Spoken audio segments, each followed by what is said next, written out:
இன்றைக்கி முட்டை குழம்பு எப்படி வைக்கிறதுன்னு பார்க்கலாம் வாங்க. அதுக்கு தேவையான பொருள் வந்து பட்டை, கிராம்பு, ஏலக்காய், அன்னாசிப்பூ, கல்பாசி, பிரிஞ்சலை, சோம்பு,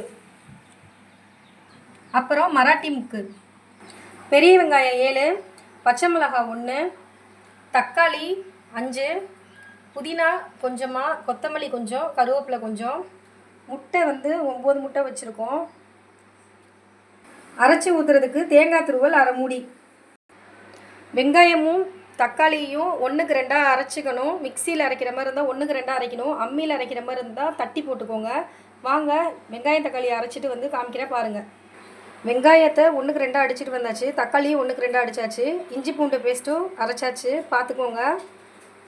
மல்லி 3 ஸ்பூன், மிளகாத்தூள் வந்து 1 ஸ்பூன் தான் போட்டிருக்கேன். நாங்கள் காரம் கம்மியாக சாப்பிடுவோம். உங்களுக்கு தேவையான அளவு நீங்கள் போட்டுக்கோங்க. மஞ்சள் தூள் 1/4 spoon, chicken masala 1 spoon, garam masala 1 spoon. அவ்வளோதான். எப்படி செய்கிறதுன்னு பார்க்கலாம் வாங்க. அப்புறம் 1/4 பழம் எலுமிச்சை பழம், 1/4 பழம் புளிப்புக்கு லாஸ்ட்டாக போட்டுக்கணும். எப்படி செய்கிறதுன்னு பார்க்கலாம் வாங்க. எண்ணெய் ஊற்றிக்கோங்க. எண்ணெய் கொஞ்சம் நிறையா ஊற்றிக்கோங்க. எண்ணெய் காஞ்சோடனே பட்டை, கிராம்பு, ஏலக்காய் மசாலா பொருளாக சேர்த்துக்கலாம்.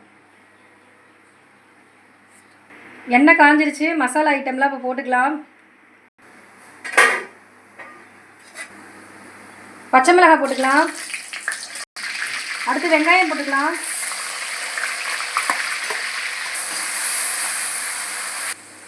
நல்லா வதக்கிக்கோங்க.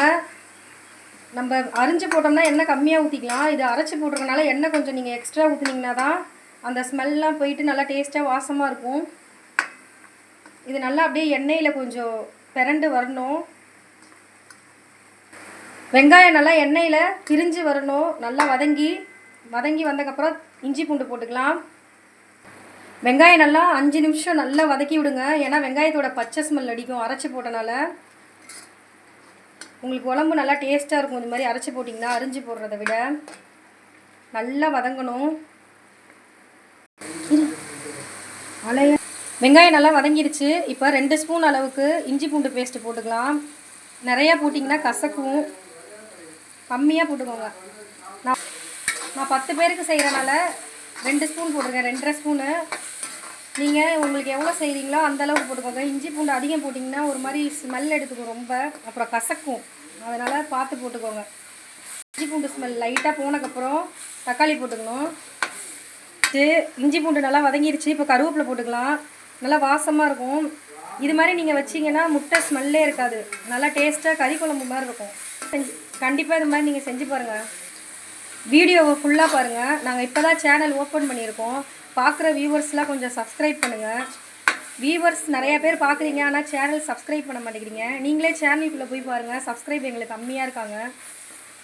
பார்க்குற வியூவர்ஸ் கொஞ்சம் எங்களுக்காண்டி சப்போர்ட் பண்ணி சப்ஸ்கிரைப் பண்ணுங்கள். எங்கள் சமையல் எப்படி இருக்குதுன்னு பார்த்துட்டு நீங்கள் செஞ்சு பார்த்துட்டு டேஸ்ட்லாம் எப்படி இருக்குதுன்னு கமெண்ட்டில் சொல்லுங்கள். இஞ்சி பூண்டு வெங்காயம்லாம் நல்லா ஸ்மெல்லாம் போயிட்டு நல்லா வதங்கிருச்சு. இப்போ நம்ம தக்காளி போட்டுக்கலாம்.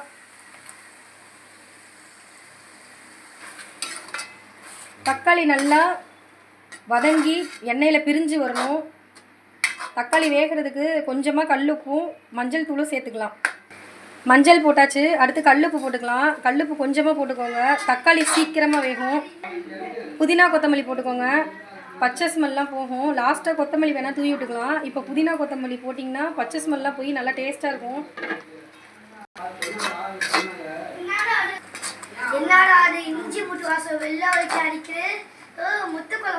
ஆமாண்டா தம்பி. இது நல்லா எண்ணெயில் பிரிஞ்சு வரணும். மூடி போட்டு இப்போ மூடிக்கலாம். ஒரு 10 நிமிஷம் நல்லா 10 நிமிஷம் இல்லாட்டி ஒரு 8 நிமிஷம் நல்லா எண்ணெயில் வந்து எண்ணெய் பிரிஞ்சு வரணும். ஒரு 8 நிமிஷமாச்சு நீங்கள் வந்து நல்லா மூடி போட்டு வேக விடணும். சிம்மில் வச்சுக்கோங்க. இல்லாட்டி பக்கத்தில் நிற்கிற மாதிரி இருந்தால் ஹை ஃப்ளேமில் வச்சு நல்லா கிண்டி விட்டே இருங்க. இந்த எண்ணெய் பிரிஞ்சு அப்படியே வெளியில் கலர்ஃபுல்லாக வரும். அப்போ வந்து மசாலா ஐட்டம் போட்டுக்கணும். வாங்க பார்க்கலாம். இது மாதிரி நல்லா எண்ணெய் பிரிஞ்சு வரணும். பார்த்தீங்களா, தெரியுதா? எண்ணெய் பிரிஞ்சு இது மாதிரி வரணும். வந்தால் தான் அந்த ஸ்மெல்லாம் போயிட்டு நல்லா டேஸ்ட்டாக இருக்கும். எந்த அளவுக்கு நீங்கள் பொறுமையாக வெயிட் பண்ணி செய்கிறீங்களோ அந்தளவுக்கு உங்கள் சமையல் நல்லா டேஸ்ட்டாக வரும். நான் பண்ணுற மாதிரியே பண்ணுங்கள். கரெக்டாக 8 நிமிஷம் நல்லா எண்ணெய் பிரிஞ்சு வந்துருச்சு. வெங்காயம் தக்காளியெல்லாம் நல்லா வதங்கிடுச்சு. இங்கே பாருங்கள், தெரியுதா? எண்ணெய் இது மாதிரி மேலே இப்படி நிற்கணும். கரெக்டான இது வந்துருச்சு. இப்போ நம்ம வந்து மசாலா ஐட்டம் போட்டுக்கலாம். மிளகாத்தூள் ஸ்பூன் வந்து 1 ஸ்பூன் மிளகாத்தூள், கரம் மசாலா 1 ஸ்பூன், மல்லித்தூள் வந்து 2.5 ஸ்பூன், சிக்கன் மசாலா 1/4 ஸ்பூன் நல்லா போட்டு வதக்கிடுங்க. பச்சை ஸ்மெல்லாம் அப்போ தான் போகும். வதக்கிறப்பயே நல்லா வாசம் அடிக்கும். மசாலாவோட ஃப்ளேவர் நல்லா வாசம் சூப்பராக இருக்கும். நீங்கள் இப்படி இதுலேயே நீங்கள் முட்டை அப்படியே போட்டு சாப்பிட்டுக்கலாம் வேக வச்சு. கிரேவி மாதிரி நல்லா டேஸ்ட்டாக இருக்கும். நான் குழம்பு மாதிரி வைக்கிறனால தேங்காய் அரைச்சி ஊற்றிப்பேன். இதெல்லாம் முடிச்சுட்டு லாஸ்ட்டாக பெப்பர் தூள் 1 ஸ்பூன் போடுவேன். நல்லா சூப்பராக வாசமாக டேஸ்ட்டாக இருக்கும்.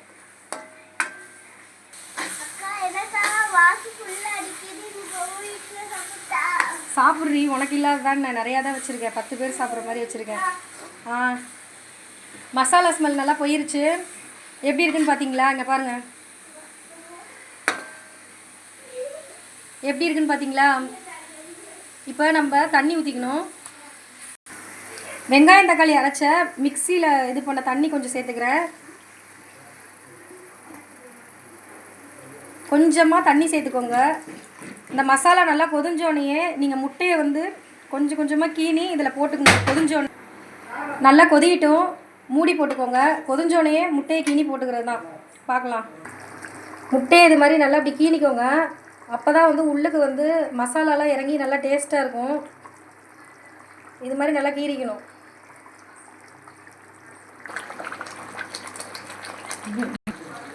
நல்லா கொதிஞ்சிருச்சு. இப்போ நம்ம முட்டை போட்டுக்கலாம். முட்டையை இது மாதிரி நீங்கள் கீனி வச்சுக்கணும். அப்போ தான் உள்ளுக்கு இறங்கும். இது மாதிரி எண்ணெய் பிரிஞ்சு வந்தோடனே தான் நீங்கள் முட்டை போடணும். அவ்வளோதான். இதை நீங்கள் இப்படியே கிரேவி மாதிரியும் வச்சுக்கலாம். நாங்கள் குழம்பு மாதிரி வைக்கிறனால தேங்காய் வந்து அரைச்சிருக்கேன். அரை மூடி தேங்காய் அரைச்சிருக்கேன். தேங்காய் ஊற்றிக்கலாம். தக்காளி அரைச்சதோடு அரைச்சனால இந்த கலரில் பிங்க் கலரில் இருக்குது. குடிச்சு பார்த்துட்டு புளிப்பு இருந்துச்சுன்னா விட்டுருங்க. புளிப்பு இல்லைன்னா இந்த 1/4 லெமன் புழிஞ்சுக்கோங்க. நான் வந்து எனக்கு ஆல்ரெடி புளிப்பு இருக்குது, அதனால் நான் கொஞ்சமாக லெமன் புழிஞ்சுக்கிறேன். இதோட ஹைலைட்டே பெப்பர் தூள் தான். 1 ஸ்பூன் அளவுக்கு போட்டுக்கோங்க. செம்மையாக இருக்கும். அதை நீங்கள் சாப்பிட்டு பாருங்கள். பார்த்தீங்கன்னா சூப்பராக இருக்கும். பெப்பர் நல்லா டேஸ்ட்டு கொடுக்கும். 1 ஸ்பூன் அளவுக்கு நான் பெப்பர் போட்டிருக்கேன். தண்ணி வேணும்னா உங்களுக்கு தண்ணி ஊற்றிக்கோங்க. இல்லை கொஞ்சம் திக்காக வேணும்னா இது மாதிரி வச்சுக்கோங்க. அவ்வளோதான். இது கொதிஞ்சிருச்சுன்னா நம்ம சாப்பிட்லாம். பார்த்தீங்களா, குழம்பு நல்லா கொதிஞ்சிருச்சு. செம்ம வாசமாக இருக்குது. டேஸ்டிங் பண்ணி பார்த்தோம். செம்ம டேஸ்ட்டாக இருக்குது. நான் சொன்ன மாதிரியே நீங்கள் செஞ்சு பாருங்கள். சூப்பராக டேஸ்ட்டாக இருக்கும். நீங்களும் சாப்பிட்லாம். வாங்க நம்ம சாப்பிட்றத பார்க்கலாம். இந்த முட்டை குழம்புக்கு பெரிய வெங்காயம் செம்ம டேஸ்ட்டாக அல்டிமேட்டாக இருக்கும். சேர்த்துட்டு சாப்பிட்டு பாருங்கள். சூப்பராக இருக்கும். எங்கள் வீட்டுக்கு பாய் தாத்தா வந்திருக்காரு, எங்கள் தாத்தாவோட ஃப்ரெண்டு. அவருக்கு இப்போ சாப்பிட கொடுப்போம். நெக்ஸ்ட் வீடியோவில் நான் அந்த இதை காமிக்கிறேன். பாருங்கள் அந்த வீடியோவை. செம்மையாக இருக்கும். இதே மாதிரியே நீங்கள் செஞ்சு சாப்பிட்டு பாருங்கள். இதே மாதிரி என்னென்ன ரெசிபி வேணுமோ அதெல்லாம் கமெண்ட்டில் சொல்லுங்கள். லைக் பண்ணுங்கள். நாங்கள் இப்போ தான் சேனல் ஓப்பன் பண்ணியிருக்கோம். பார்க்குற வியூவர்ஸ்லாம் சப்ஸ்கிரைப் பண்ணுங்கள். பாய்.